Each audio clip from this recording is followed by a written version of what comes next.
꽃을 든 남자, 그리고 다나한, 뷰티, 크레딧. 이 이름들은 여러분이 TV를 통해서 많이 들어본 이름들입니다. 꽃을 든 남자, 이것은 화장품 회사의 브랜드죠. 소망 화장품입니다. 이 소망 화장품은 서울 홍제동 굉장히 허름한 빌딩, 작은 사무실에서부터 2명이 시작하게 되었습니다. 지금은 직원이 600명이 훨씬 넘는다고 합니다. 아주 큰 회사로 발전했습니다. 세상에 소망을 주기 위해서, 또 세상에 기쁨을 주기 위해서 이 소망 화장품이라고 회사 이름을 그렇게 지었다고 합니다. 그런데 이 회사 대표 강석창 대표가 화장품 전문가가 아니라고 합니다. 이쪽으로 공부한 적도 없다고 합니다. 몸이 너무 약해서 고등학교를 중퇴했습니다. 처음에는 미용 재료상을 하고 있는 사촌형을 돕기 위해 심부름을 하며 시작을 했습니다. 너무 어려웠기 때문에 그는 언제나 하나님께 간절하게 기도했습니다. 또 하나님의 그 말씀을 묵상했습니다.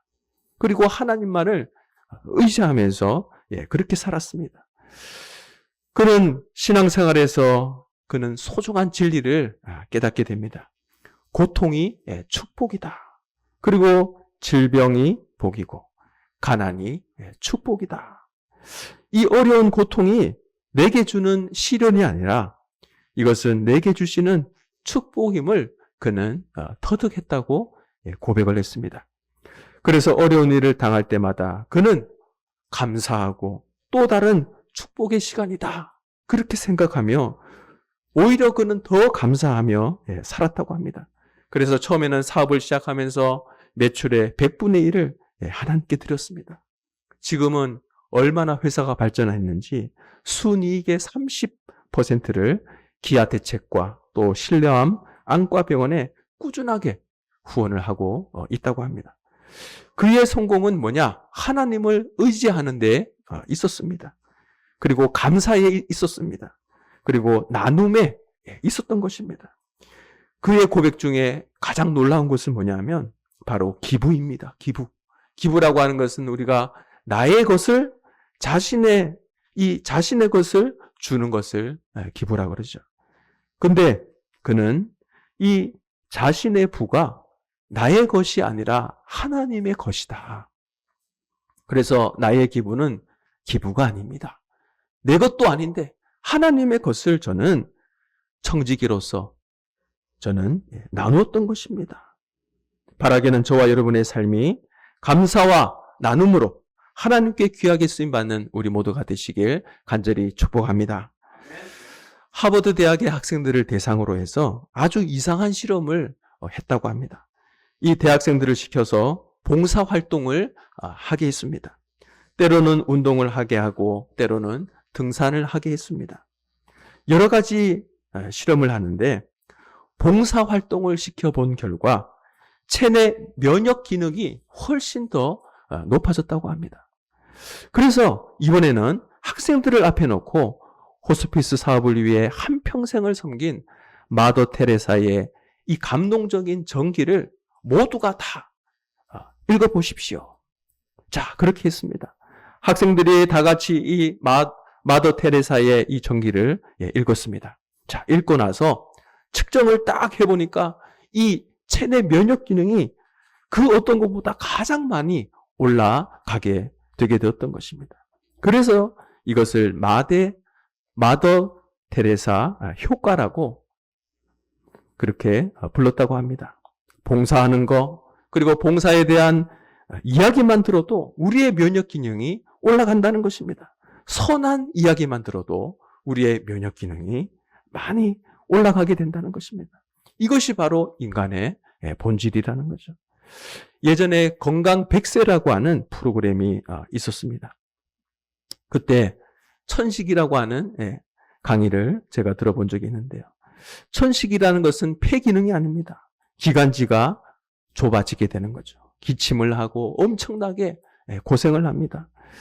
미국에도 2천만 명이나 있다고 합니다.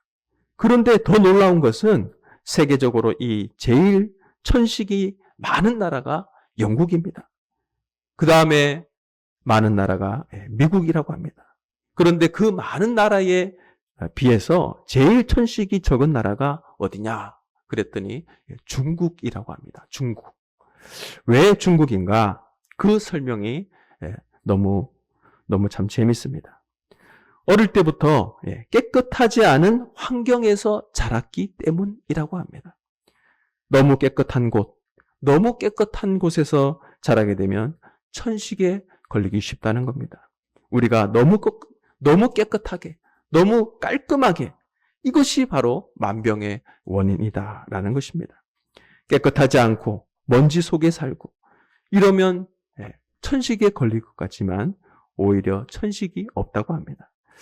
깨끗하게, 청결하게, 또 공기청정기까지 다 설치해놓고 이렇게 너무 깔끔을 떠니까 천식에 많이 걸린다는 것입니다. 좀 되는 대로 살고 또 건강하고 그래야 면역성이 생긴다는 거죠. 여러분, 고난이라고 하는 거, 우리 삶에 이 고난이라고 하는 거, 그리고 어려움이라고 하는 것이 우리에게 무엇을 말해주고 있는가? 그것을 우리는 생각해야 됩니다. 고난이 주는 유익이 있습니다. 그것은 뭐냐? 고난을 통해 우리가 하나님을 더 깊이 만날 수 있다는 것입니다. 시편 119편 71편에 고난 당한 것이 내게 유익이라. 이로 말미암아 내가 주의 율례들을 배우게 되었나이다. 시편 기자는 고난이 좋았다가 아니라 고난을 통해서 하나님을 배우게 되었다라는 것입니다.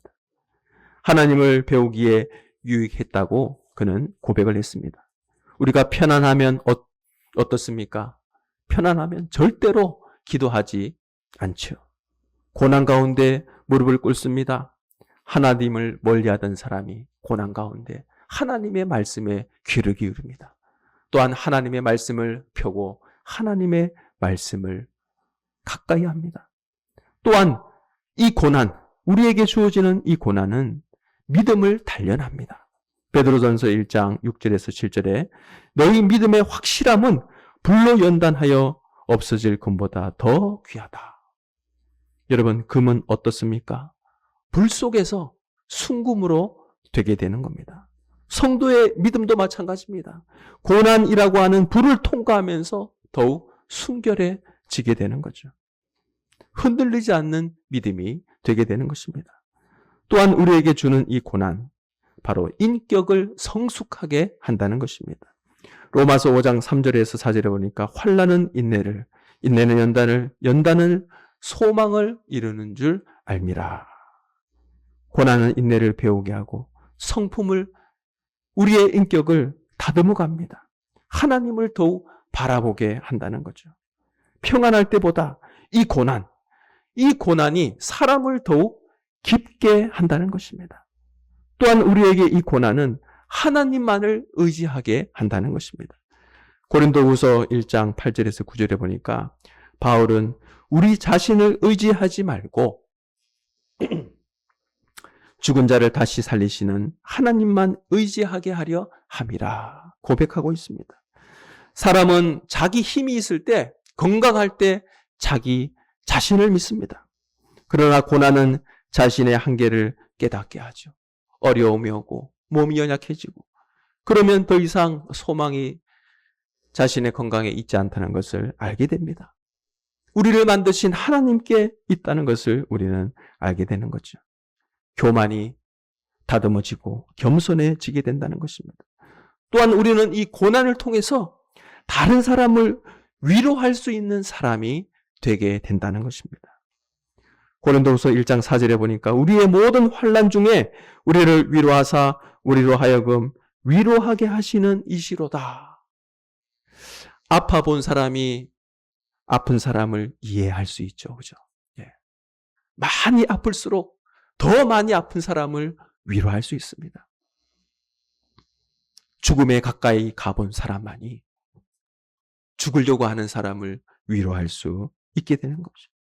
눈물을 흘려본 사람만이, 가슴을 찢으며 눈물을 흘려본 사람이 눈물 흘리는 사람을 위로할 수 있다는 것입니다. 고난, 이것은 엄청난 축복입니다.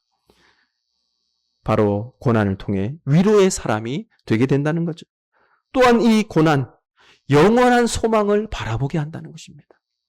고린도후서 4장 17절에서 18절에 보면 잠시 받는 환난에 경한 것이 지극히 크고 영원한 영광에 중한 것을 이루게 함이로다. 우리의 시선이 이 고난을 통해 우리의 시선이 하나님 나라로 옮겨지게 되게 된다는 것입니다. 영원한 소망을 품게 된다는 거죠. 그래서 고난 자체를 기뻐하라고 말하는 것이 아닙니다. 하나님께서 고난을 통해 이루시는 그 열매를 바라볼 수 있길 간절히 축복합니다. 고난의 가장 큰 유익이 뭐냐? 그것은 우리의 환경이 바뀌는 게 아닙니다. 문제가 해결되는 것이 아닙니다. 우리 자신이 하나님을 닮아가는 것입니다. 그래서 야고보는 너희가 여러 가지 시험을 만나거든 온전하게 기쁘게 여기라. 그렇게 말씀했던 것입니다. 그리고 시편 기자는 고난당한 것이 내게 유익이라 말씀했던 것입니다. 고난의 유익은 고난이 우리를 무너뜨리는 것이 아니라 하나님께서 그 고난을 통해 우리를 거룩하게 하시고 우리를 성숙하게 하시고 그리스도의 닮은 사람으로 변화시켜 가는 것이 바로 고난이다라는 것입니다. 오늘 본문에 보니까 사도 바울은 예수님과 함께 했던 사람이 아니죠.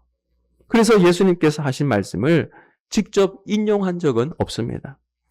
그런데 예수님의 제자 이 야고보는 바로 예수님의 친동생입니다.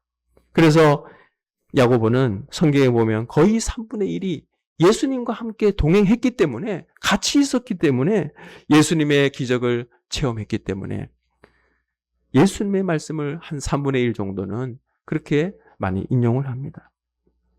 사도 바울은 예수님의 말씀을 직접 들은 적이 없기 때문에 간접적으로 들은 말씀을 오늘 본문에서 말씀하고 있습니다. 주는 것이 받는 것보다 복이 있다 하심을 기억하여야 할지니라.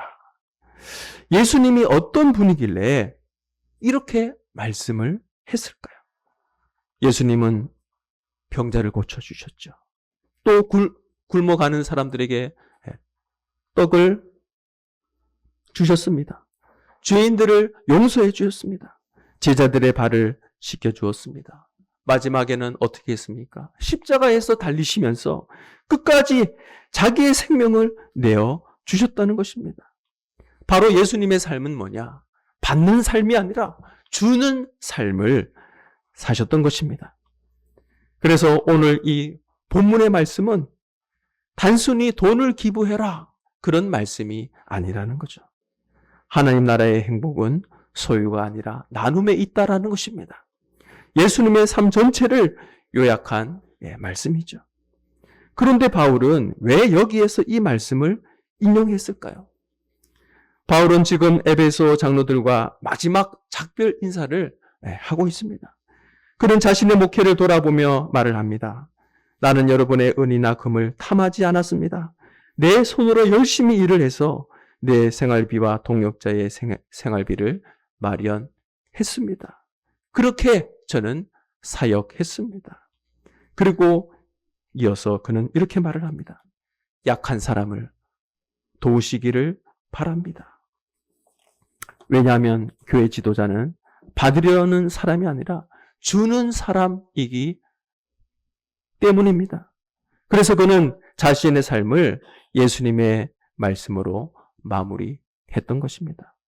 그런데 왜 주는 것이 더 큰 복일까? 주는 것이 왜 더 큰 복인가?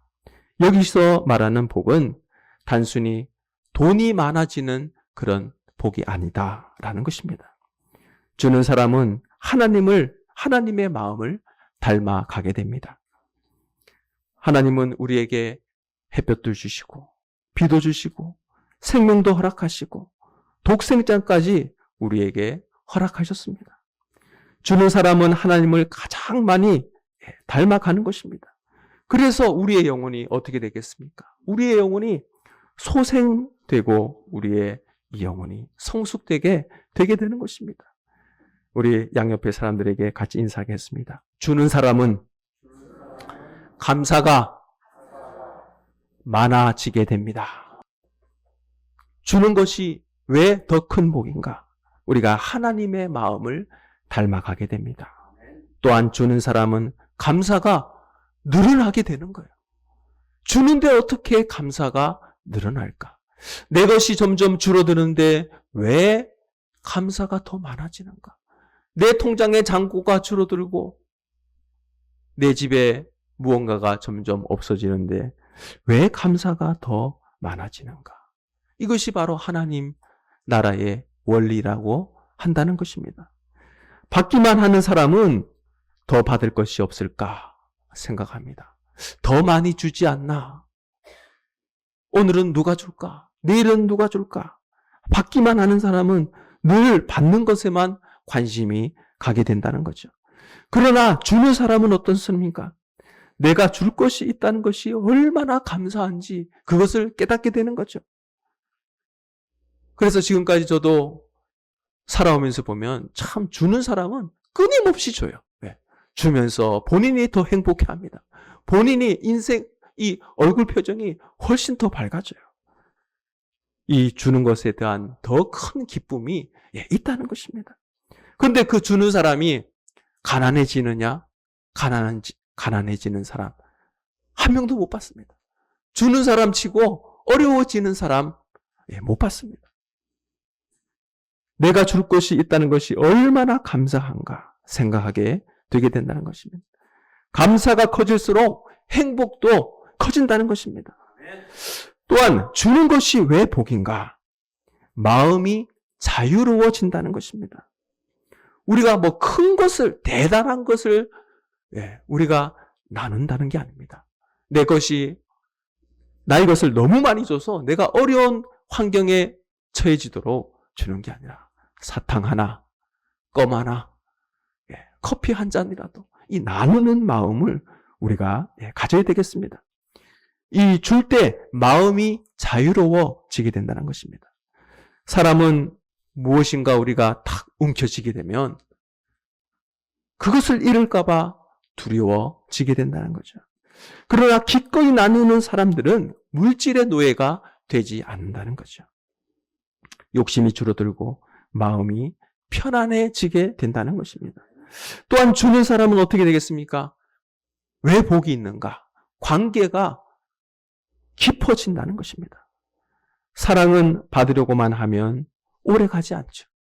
하지만 주려고 할 때 더욱 깊어지게 된다는 것입니다. 가정에서도 그렇습니다. 교회에서도 그렇습니다. 이웃과의 관계에서도 그렇습니다.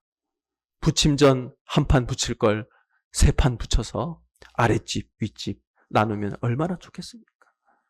국을 끓일 때도 조금 더 양을 많게 해서 아랫집, 윗집 한번 드셔보십시오.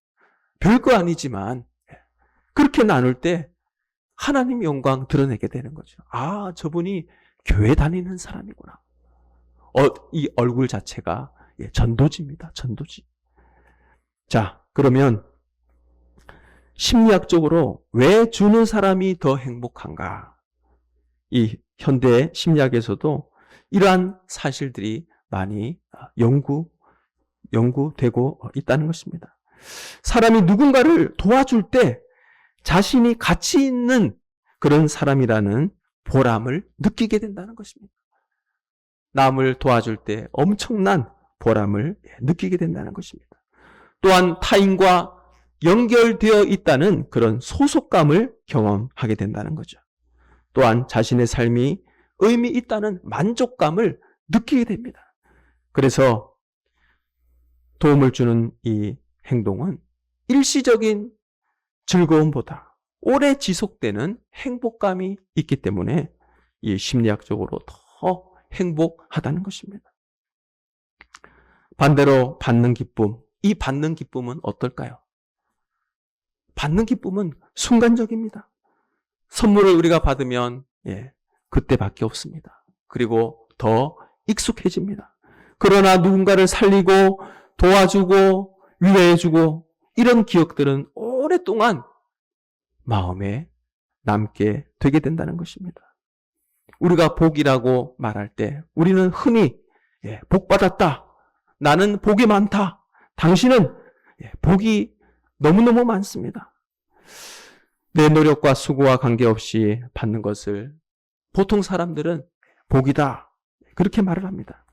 또한 재수 좋게 어찌어찌 되어져서 거저 받았을 때 그것을 세상 사람들은 복이라고 생각을 합니다. 또 하나는 그 받은 바를 소유하고 지켜나갈 때 오랫동안 유지할 수 있으면 그것을 복이라고 합니다.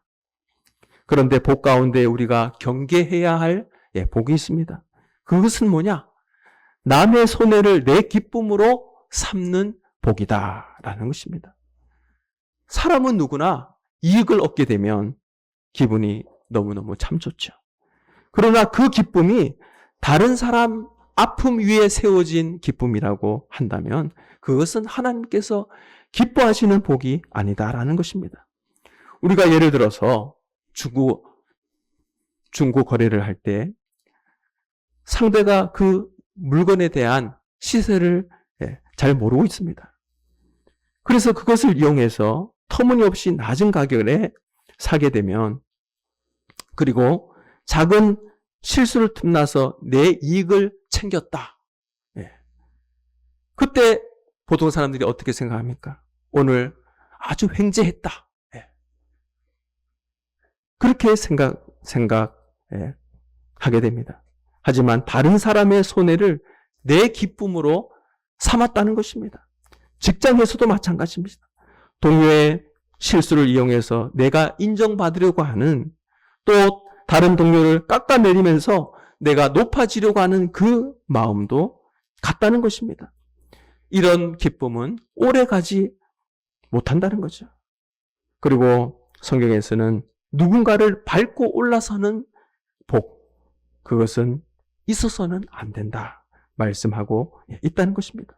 그래서 우리는 자신을 늘 돌아봐야 된다는 거죠. 내 기쁨이 혹시 다른 사람의 눈물 위에 세워졌는가? 내 유익 때문에 누군가가 억울해하거나 상처받고 있지는 않은가?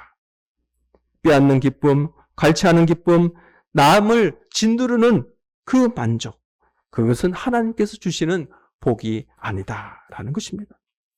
그러나 함께 나누고 함께 세워지고 함께 웃는 기쁨, 이것이 바로 하나님 나라의 복이다라는 것입니다. 그런가 하면 우리에게 주는 기쁨이 있습니다. 주는 기쁨. 우리가 받을 때도 너무너무 참 행복하죠. 누군가에게 사랑을 베풀고 그 사람이 기뻐하는 그 모습을 볼 때 우리의 기쁨은 훨씬 더 깊어진다는 것이죠. 예를 들어서 우리 부모님들 한번 생각해 보십시오. 자녀들에게 맛있는 음식을 하게 됩니다. 필요한 것을 또 마련해 줍니다. 그럴 때 우리 자녀들이 너무 행복해하는 그 모습을 보면서 우리 부모님의 그 마음도 행복하다는 것입니다. 내가 먹어서 행복한 것보다 저 아이가 먹고 입고 또 어떤 물건을 가지고 행복하는 그 모습을 보니까 더 행복하다는 것입니다. 봉사도 마찬가지입니다. 힘들게 섬겼지만 누군가가 나의 봉사를 통해 위로를 받고 도움을 받았다면 그때 우리는 말할 수 없는 기쁨이 찾아오게 된다는 것입니다. 이것이 하나님께서 우리에게 가르쳐 주신 복이다라는 거죠. 내 행복만을 추구하는 것이 아니라 다른 사람의 행복을 통해 함께 기뻐해야 된다는 것입니다.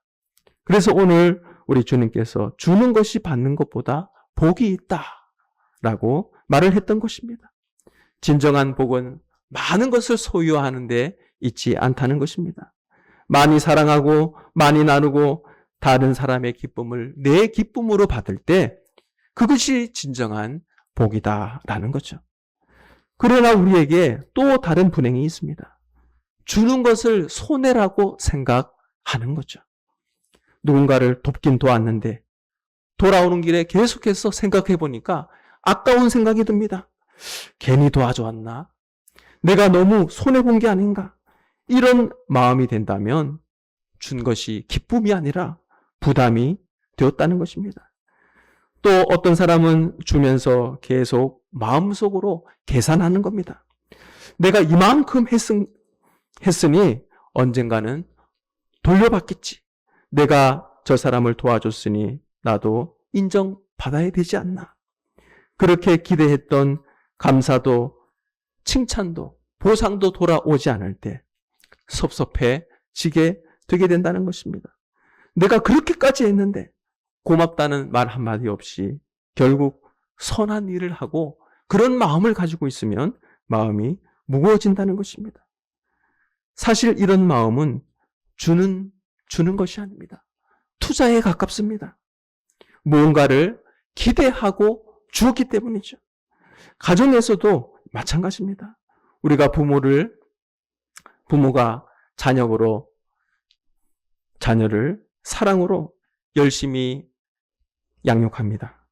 그런데 어느 순간에 우리 부모님들이 내가 이렇게 희생을 했는데 이런 마음을 갖게 된다면 어떻습니까? 자녀를 향한 사랑도 부담이 되게 되는 것입니다. 물론 자녀가 부모를 공경한다는 것은 굉장히 마땅한 거죠. 하지만 그것을 바라보고 우리가 사랑해서는 안 된다는 것입니다. 보상을 전제로 한다면 그것은 사랑이 아니죠. 서로가 자유롭기 어렵다는 것입니다. 오늘 예수님께서 거저 받았으니 거저 주라 말씀하고 있습니다. 거저 받았으니 거저 주라. 우리가 하나님께 받은 은혜, 우리가 받은 은혜 한번 생각해 보십시오. 햇빛, 물, 공기, 우리가 누리는 이 모든 자연 만물들, 이것은 하나님의 전적인 은혜라는 것입니다. 이것을 만약에 우리가 돈으로 산다면 여러분 한번 생각해 보십시오. 얼마를 줘야 되겠습니까? 햇빛, 전기, 물, 우리가 누리는 이 모든 것은 하나님의 전적인 은혜다라는 것입니다. 그러므로 우리도 계산하지 않고 나르는 우리 모든 성도들이 되어지시길 간절히 축복합니다. 칭찬을 받지 못해도, 인정을 받지 못해도 하나님께 받은 은혜를 기억하며 기쁘게 베푸는 것입니다. 이렇게 줄 수 있는 사람은 마음이 행복하다는 것입니다. 누가 알아주지 않아도 흔들리지 않게 됩니다. 왜냐? 나는 하나님께 충분히 받았다. 내가 누리고 있는 모든 것이 엄청난 것이다. 그런 확신이 있기 때문입니다. 여러분 한번 생각해 보십시오. 받기만 하는 사람보다 줄 수 있는 사람이 더 행복하다는 것입니다. 도움을 기다리는 사람보다 도움을 베풀 수 있는 사람. 왜냐하면 하나님께서 우리를 받기만 하는 사람이 아니라 흘려보내는 통로로 우리를 창조하셨던 것입니다. 그러므로 오늘도 하나님께 감사하는 우리 모두가 되시길 간절히 축복합니다. 우리가 교회 뒤편의 게시판에 감사나무를 지금 설치해 두었습니다. 우리가 다음 주에 맥주 감사절을 맞이하게 될 텐데 상반기 동안 나에게 베풀어 주신 그 은혜가 얼마인가? 우리는 그냥 흔히 또 직장생활을 하다가 보면 일상생활을 하다 보면 그냥 바쁘게 이 감사주의를 우리가 맞이합니다. 하지만 우리가 적어도 한 주간만이라도 정말 상반기 동안 나에게 베풀어 주신 그 은혜가 얼마나 큰가? 우리는 감사로 하나님께 예배할 수 있길 간절히 축복합니다. 하나님, 제가 줄 수 있는 사람이 되게 해주셔서 하나님 너무너무 감사합니다. 베풀 수 있는 마음을 허락해 주셔서 하나님 너무너무 감사합니다. 이 마음이 바로 하나님 기뻐하시는 복된 마음이다 라는 것입니다. 그리고 이 마음을 통해 우리는 참된 자유를 누리게 되게 되는 거죠. 우리는 무엇인가 받은 것만 감사하게 생각합니다. 하지만 고통도 감사라는 것입니다. 고통도 축복이라는 것입니다. 그래서 예수님은 마태복음 20장에서 말씀하고 있습니다. 인자가 온 것은 섬김을 받으려 함이 아니라 도리어 섬기려 하고 자기 목숨을 많은 사람의 대속물로 주려 함이라. 예수님께서 이 세상에 오신 그 자체가 바로 주기 위해서 오셨다는 것입니다. 우리 예수님께서 대속물로 주려고 오셨죠. 대신 죽으러 오셨다는 것입니다. 아무것도 바라는 것이 없습니다. 이 세상을 구원하시기 위해 자신의 몸을 우리를 위해 주기 위해 오셨다는 것입니다. 김대구 교수의 사랑과 인생의 아포리즘 999라는 책에서 사랑의 10계명을 말씀하고 있습니다. 첫째, 사랑할 때는 계산하지 말라. 둘째, 사랑에 후회하지 말라. 셋째, 되돌려 받으려고 하지 말라. 넷째, 조건을 달지 마라. 다섯째, 다짐하지 말라. 여섯째, 기대하지 말라. 일곱째, 의심하지 말라. 여덟째, 비교하지 말라. 아홉째, 결과를 확인하려 하지 말라. 열 번째, 기쁜 마음으로 주고 잊어버려라. 이것이 사랑이다 라는 것입니다. 예수님께서 말씀하셨습니다. 보물을 하늘에 쌓아두라. 하늘에 쌓아두는 것입니다. 하늘에 저금하는 것입니다. 예수님께서 오른손이 하는 일을 왼손이 모르게 하라 말씀하셨습니다. 선한 일은 드러내는 것이 아닙니다. 선한 일은 은밀하게 행해야 되는 것입니다. 사람의 칭찬을 구하는 것이 아니라 하나님의 기쁨을 구하는 것이기 때문이죠. 우리가 베푸는 선행은 결코 헛되지 않습니다. 예수님께서 우리의 작은 사랑과 섬김까지도 기억하신다는 것입니다. 그래서 예수님께서는 이렇게 말씀하셨습니다. 누구든지 내 이름으로 냉수 한 그릇이라도 주는 자는 결단코 그 상을 잃지 아니하리라. 더 놀라운 것은 그 선행에 신학적 의미가 있습니다. 예수님께서 이렇게 말씀하셨습니다. 너희가 여기 내 형제 중에 지극히 작은 자 하나에게 한 것이 곧 내게 한 것이다. 말씀하셨다는 것입니다. 또한 너희가 그를 영접한 것이 나를 영접한 것이다. 우리가 어려운 이웃을 섬기고 작은 자를 사랑하는 것은 단순히 사람을 돕는 것이 아닙니다. 예수 그리스도를 섬기는 일이라는 것입니다. 그래서 선행은 사람에게 보이는 일이 아니라 사람에게 보이기 위한 행위가 아니라 바로 하나님께 드리는 예배라는 것입니다. 이 선행이 하나님께 드리는 예배다 말씀하고 있습니다. 주님께 드리는 사랑의 고백이다라는 거죠. 그래서 사람이 죽을 때가 되면 세 가지 후회를 한다고 합니다. 하나는 좀 더 베풀 걸. 두 번째는 좀 더 즐길 걸. 세 번째는 좀 더 참을 걸 한다는 것입니다. 은혜가 무엇인가 오늘 우리가 생각해 보았습니다. 은혜. 같이 따라하겠습니다. 주는 마음이 은혜다. 많은 것을, 내 것을 다 주는 게 아닙니다. 작은 것이라도. 늘 나눌 수 있는 이 마음. 주는 마음이 은혜라는 것입니다. 또한 줄 수 있는 것이 은혜입니다. 또한 줄 수 있는 기회가 왔다는 것. 그것이 은혜라는 것입니다. 주고 나서 아무것도 바라지 않는 마음. 이것이 바로 은혜라는 것입니다. 우리 마음 가운데 주는 것이 복이 있다. 늘 주는 마음. 늘 은혜를 나누는 마음으로 살아가셔서 늘 복된 삶, 행복한 삶, 늘 저와 여러분의 삶에 하나님의 은혜가 가득 넘쳐나시길 간절히 축복합니다.